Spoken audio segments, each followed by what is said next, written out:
مش قادرة ان انا ما اتكلمش في الحوار ده بصراحة، لان انا قرر قدامي بالعبيط. دلوقتي اي حد عارفني عارف ان انا في اي فيديو بعمله بطلع بهاللوز وبنزل ببي طريقتي اللي انتوا عارفينها. دلوقتي بقى ايه؟ لقيت حوالي 3 او 4 كونتنت كريتور جداد، وفي منهم ناس اتشهرت بتعمل نفس اللي انا بعمله بالظبط. هالوز باي بالظبط. يعني لو ما كانش في هلوز يبقى في باي، لو ما كانش في باي يبقى في هلوز. عارفه انها حاجه تافهه، بس من انا ما بحبش التقليد على الفاضي وعلى المليان، خصوصا ان انا خدت عهد على نفسي ان انا في اي فيديو هعمله انا مش هقلد حد. التقليد الاعمى وحش، خليك يعني انت انتي. مارينا لما بيتفرجوا عليها بيتفرجوا على مارينا عشان هي مش شبه اي كونتنت كريتور، ومش بتعمل زي اي كونتنت كريتور، او مش بتعمل اي تقليد اعمى وخلاص.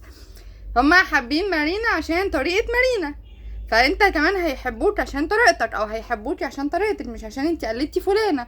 ومش هتطلع مني زي ما هتطلع مني، وانا لو قلت اي حاجة تانية قلدت بيها اي حد مش تطلع مني زي ما هتطلع منه، ونفس الكلام.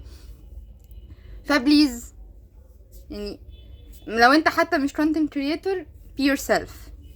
خليك انت انتي anyway. حاجة كمان معصباني جدا، انا دلوقتي لما باجي اعمل ريفيو، تمام، بقول رأيي في المنتج بمنتهى الصراحة، ولا بجيب سيرة بيج ولا بجيب سيرة صفحة ولا بجيب انا بقول انا جبت ده منين ولا الكلام ده. انا بجيب منتج بفلوسي بقول رأيي فيه، والدنيا حلوة زبادي خلاط. لما بيجي لي اعلان عادي بعمل له برضو ريفيو بمنتهى الامانه، ويوم ما بينزله عنده على صفحته بنعمل كولابوريت سوا، يعني انا وهو بننزل نفس الحاجه في نفس الوقت. طبعا الكلام ده بينطبق على الانستجرام اكتر. طب ايه بقى اللي بيحصل دلوقتي؟